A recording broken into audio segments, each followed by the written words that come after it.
Welcome to a video on how to fund a real estate deal with no money. So here's the 5 tool capital stack we use at Gap Funded.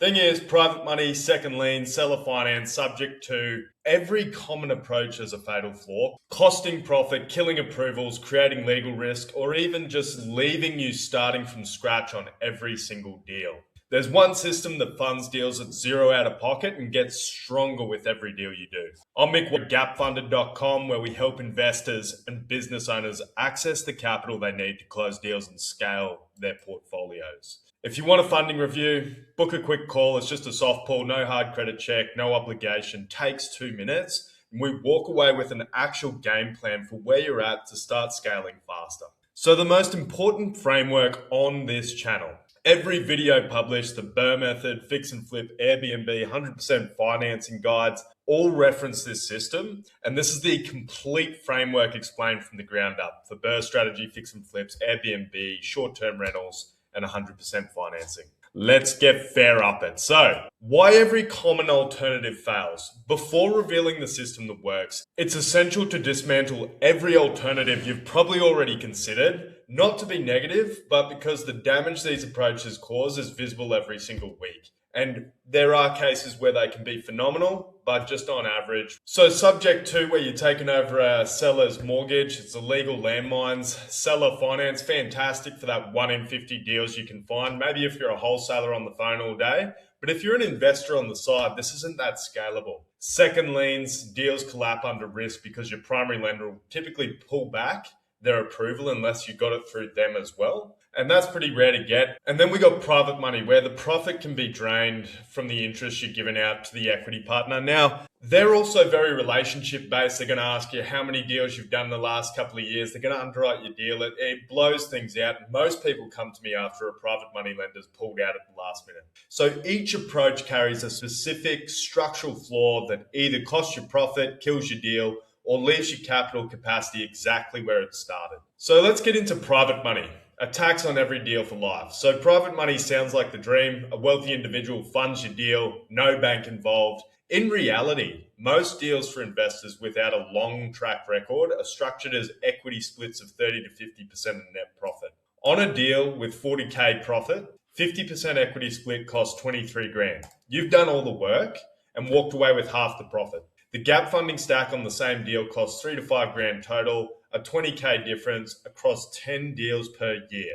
And that's a 200K left on the table. Worse, private money requires a relationship typically. Great if you've got an uncle or a family member willing to jump in on a deal with you. As deal flow grows, you become dependent on one person's availability, and lenders pull out regularly. We see this all the time. Mick, I've got 1 week to close. The private money lenders just backed out. And sometimes, as you can see here, that is the case we're going to have to help you out with. So the real cost, the 50% equity split if you're just a beginner, this is typical, and 200K annual loss across 10 deals if you're doing that sort of volume. So let's look at second liens, the deal killer you don't see coming. Use the property's equity to cover the down payment gap. It sounds logical. It is structurally dangerous. Prohibited by primary lenders usually, unless they've given out the primary loan themselves. So most hard money lenders explicitly prohibit second liens on their collateral, a standard clause in virtually every agreement. And when discovered at title check, the primary lender can call the entire loan due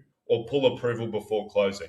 And that can happen in the middle of your flip. Instant technical default. So the investor is in technical default from the moment the second lien is recorded, whether they knew about the restriction or not. And adversarial lender dynamics. In worst case, a rehab overrun or delayed sale. 2 structured lenders compete for the same asset. The primary lender gets paid first. The second lien holder takes the loss. The investor's in the middle. So yes, you can get a second lien if it's through your primary lender. Typically, you won't find that. It's very rare, but ask them anyway if you want to have a look at that option. Then we got seller finance or sub 2, the hidden traps. Seller finance, a lead gen strategy, not capital. Seller financing requires a seller who doesn't need cash at closing, so a paid down mortgage, or at least mostly paid down. Most sellers need cash at closing. Finding one requires aggressive direct mail, cold calling, and door knocking, viable only for full-time wholesalers making hundreds of calls a week. And when you do find one, they know they're doing you a favor. They price it accordingly, higher purchase price, lower profit. The equity you thought you were getting has already been negotiated away. And finally, we got sub 2 under the same category. So sub 2 means you take ownership while the seller's mortgage stays in their name. Acquiring 2.5 to 3% rate in a 6.5% plus market is compelling, but most mortgages contain a due on sale clause. If triggered, the investor owes the entire balance immediately. Beyond legal risk, sub 2 builds zero credit history, zero lender relationships, zero fundable profile. 10 deals in, you have no more capital access than deal 1, and you're still chasing these sellers, the 1 in 50 sellers that are even open to this idea. And that's not how you scale. So here's a quick comparison table. Obviously, the profit retained private money. If you're new, you might walk away with just half. Second liens vary. Seller finance reduced because they want a higher sale price on negotiation. Sub 2 varies. The 5 tool stack, you're walking away with 100% minus carrying costs. And then the same, none of these build credit, whereas our 5 tool stack does. None of them are always available, so they're always deal to deal. So that's not a very predictable or scalable method, whereas the 5 tool stack does. And then, of course, that's what we're talking about as well. It's scalable. The gap funding stack is the only approach where your capacity to fund deals increases after each one rather than staying static or being drained. And that's the difference between tactics and infrastructure. Now, don't get me wrong, each of those alternatives are better than using your own savings, but here's what the 5 tool capital stack actually is. The 5 tool stack is a systematic sequence of 5 capital products applied in a specific order to cover every cost component of a real estate deal that your primary lender doesn't fund. And it's not one product, it's actually a methodology. You stuff up the sequence, you stuff up approvals. So when people come to me, a lot of the time they need debt consolidation first. So you might be maxed out on credit cards, auto loans, that sort of thing. We can reduce that into one more manageable loan. Typically, you'll free up monthly cash flow and boost your score. Then we can go for gap funding, stacking together 5-year term loans to lower your monthly commitments and carrying costs, 0% credit card stacking into a HELOC where we can pull the equity out of homes you own or even investment properties owned under one of your LLCs, which a lot of people don't realize. And then if you've got a running business doing consistent revenue, 20K plus a month, you could look at accessing a business line of credit as well. So the sequence here is just as important as the tools. Apply them in the wrong order and approvals compress across every layer. Apply them correctly and the total out of pocket goes to zero in many, many cases, and capital capacity grows with every single deal, building business credit as you go as well. So let's look at debt consolidation, the most underestimated tool. So most investors skip this because they don't think of it as a funding tool. It is. And it does 3 things simultaneously that every other tool depends on. Number 1, it unlocks maximum credit card approvals after your lowered utilization updates on your credit profile. So paying off revolving balances drops utilization to near zero within one reporting cycle, below the 30% threshold that big banks like Chase, Citibank require for maximum 0% business credit card stacking. Then we obviously free up monthly cash flow. A 30K credit card balance costs $600 to $900 a month in minimums, and a consolidation loan on the same balance could be as low as $350 to $450. And that $200 to $500 free monthly services the gap funding payment from day one. It's also the fastest credit score lever. Dropping from 80% utilization to near zero can add up to 40 to 80 points within a single reporting cycle. Under 30 days, a 650 score can reach 720 in 1 month. So you can imagine how that increases approvals and terms as you go for the next round. Critical? Consolidation and gap funding run simultaneously, so they actually are the same product, not sequentially. The profile improves in parallel with capital being deployed. You don't have to wait. So you're using the same term loan stack to both pay down your debts and get into the deal. So let's look at that. Gap funding, the term loan stack. So the funding range is typically 20 to 120K, approval benchmark, 40 to 50% of personal annual income. If you've got a decent score, the minimum credit score is 650. And we can structure fixed rate 3 to 5 year terms with no early pay down penalty. So you can imagine how well that works to get into these deals, fix and flips, BRRRR method, short-term rentals, and pay them down once you refinance, sell the project, or whatever your exit strategy is. It's an unsecured personal or business term loan, approved on credit profile, no lien on the property, no conflict with the primary lender, and it's deployed in 1 to 3 days typically.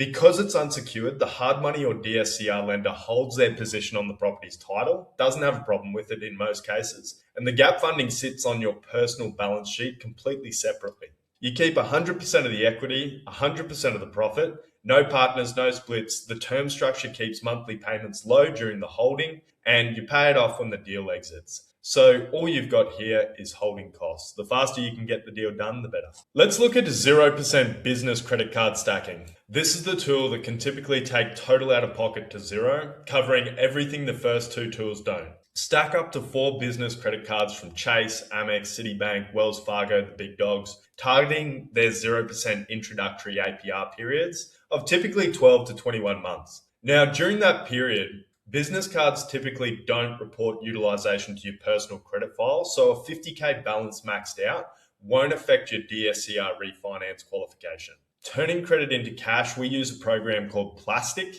Go to plastiq.com. It's very simple. You just upload your cards into there and transfer it as a bank transfer into your account. And they do charge a processing fee of 2.99, but if you've got a card processor in a business, you can use that as well. What business credit covers? So obviously you can, now that you've got money in the bank, it's cash usable for any part of the deal. Down payment, closing costs, materials, paying contractors, rehab draw floats between reimbursements, overrun buffer on every deal, STR furnishings and setup, you name it. Here's one of the most misunderstood and underutilized products in the stack, the HELOC, cheap revolving equities. So for investors who own a primary residence or investment property with equity, a HELOC, home equity line of credit, is some of the cheapest capital available in real estate. Current rates are tied to the primary rate, so 7 to 8% on a primary residence. And typically you'll have these lines for 10 to 20 years and it resets as each deal exits. A HELOC can replace or supplement Tool 2, which is the term loan stack, at a significantly lower rate, dropping the total financing cost of the deal considerably. As property values rise and equity builds, the HELOC limit can grow over its 10-year draw period. One of the most capital efficient revolving tools available to any property owner. So here's a quick rundown of the details. It's revolving, 10-year draw period, typically minimums, and it resets with each deal exit. You're not getting a lump sum of cash all at once and having to pay interest on the entire line of credit the whole time for the 10 years. You're just utilizing it as you go and as you need it. So it's a super powerful tool and very versatile. Your home's the collateral. Deploy only on deals with strong margin and a clear exit. Never use it as a substitute for a deal analysis, as these are personally guaranteed as well. Then you got your business line of credit. This is the scaling engine. So for investors with established businesses generating 20K or more per month in consistent revenue, a business line of credit can be one of the most scalable capital facilities in the entire stack. It's revolving without reapplying, like the HELOC. It unlocks with track records. A business credit history can be strengthened across term loans, business cards, and trade lines. The business line of credit approval unlocks, giving active investors a permanent, expandable capital source. And then the destination the first 4 tools build towards. For most investors on their first or second deal, Tool 5 is not yet accessible unless you've already got a business with established business credit. It is the end state, a permanent revolving facility that funds multiple simultaneous deals from a single profile. So the sequence that protects every approval. The tools don't work in isolation. The order of application determines how much of each tool you could access. Get it wrong and every approval compresses the one that follows. So step 1 is always debt consolidation and term loan stacking simultaneously. The clean profile and access to gap funding capital at the same time, not sequentially in parallel. Step 2 is always going to be your business credit card stack. Both involve credit inquiries. So stack business credit first and you arrive at the term loan application with compressed score and multiple recent inquiries. So always term loans first every time. Then we go to step 3 is the HELOC after unsecured products are confirmed, which was your term loans and your credit cards. Draw home equity after term loans and credit, avoiding primary lender sensitivity to new liabilities at closing. And step 4 is the business line of credit for ongoing deal flow. Once a profile and payment history are established, the revolving facility unlocks to enable multiple simultaneous deals. Here's a full deal walkthrough, 0 out of pocket. So we got a purchase price of 185 grand. Hard money will cover 80%. For inexperienced flippers, 148 grand. Rehab budget will be 40 grand, which the hard money will cover in draws. So the funding gap's 66 grand and 500 broken down into down payment, closing costs, earnest money deposit, rehab draw flow, holding costs, and reserves. So how does the stack cover this? We use Tool 2, the term loans, for 25 grand in this example, approved in 48 hours, down payment, closing costs, and EMD in the account before closing. Then we go into Tool 3, and these are typically in 80% of the situations all you're going to need if you're just getting started. 45 grand across 3 to 4 cards, deployed via Plastiq for rehab floats, holding costs and reserves. Zero interest for 12 to 18 months to utilize and expand over a year to a year and a half, getting deals done. So the total funded stack was 70K, total out of pocket was $0. At exit, hard money's paid off, term loans cleared, and the business credit cards paid down from sale proceeds. Net profit stays entirely with the investor, the stack resets, and it's more powerful than before now. So the capital building effect, every deal makes the next one bigger. Every term loan repaid on time improves personal and business credit if it's a business term loan. Every business card used responsibly increases limits on renewal. And every deal completed builds towards a business line of credit that funds multiple deals simultaneously. An investor who completes 2 BRRRR deals using this stack has more capital available at the end of deal 2 than at the start of deal 1, without using a cent of personal savings. And then obviously the personal savings investor, on the other hand, they exit deal 1 with the same or less capital than they started with. Every deal depletes the resource instead of building it, and there's no compounding, there's no infrastructure. Tactics deplete, infrastructure compounds, and the 5-tool stack is the infrastructure. So who qualifies? Really good to know sort of where you stand on all of this. So for the term loan stack, you want at least a credit score of 650. If you're not quite there yet, we recommend Credit Beast. Go and repair it yourself using AI. Don't pay monthly fees to a credit repair company to keep you on the hook every single month. And then if your credit file's fairly thin, go and put 2 grand on a couple of secured credit cards and use them responsibly. Within 3 to 4 months, you'll be shocked how much progress you can make here. So going into term loans, 650 to start, 700 for better approvals and better rates. Verifiable income, so W2 or self-employed, but it must be going into a personal account if you're going to apply on the personal side, business account on the business side. We want a DTI ideally below 35%. So this is your debt to income ratio. However, the consolidation use case opens up the door if it's higher, and it's no deal history required. For the credit card stacking, we got a 700 minimum for maximum stack, LLC required, even a newly formed one, and utilization below 30%. And this can be delivered by debt consolidation in step 1 and 2. Then for tools 4 and 5, HELOC and business lines. HELOC, you need to own a property with equity, 660 score minimum, and a DTI under 35%. And for the business line, you want to be putting 20K a month into the account as a bare minimum in revenue each month. So for your first deal, tools 1, 2, and 3 are usually sufficient. Tools 4 and 5 unlock as your profile and track record develop. So here's a complete summary. We're going to start at the bottom of the pyramid. Debt consolidation for a cleaner profile unlocks access to the next tier. Term loan stacking, get the money you need to close quickly within 1 to 3 days. Then we go into business credit card stacking to see you through the deal. And as your portfolio expands, or if you've already got equity in homes or investments, you can access that cheap revolving equity from HELOCs. And then if you've got a business, you can go into a business line of credit. The result here, if done correctly on the right size deal, is 0 out of pocket, 100% of the profit, and capital that compounds. So ready to know exactly where you stand? The 5-tool stack is the only real estate funding methodology where every deal you close makes the next deal easier, cheaper, and more accessible. 0 out of pocket, 100% of the profit, capital that compounds on every deal. I'm Mick Wadley. Let's go and close something. Hit the link in the description below to book a quick call, do a soft pull. We'll pull up your exact qualifications, what you'd potentially be approved for and timelines. And worst case scenario, you walk away with a game plan so we can map out the next steps for you to expand the portfolio.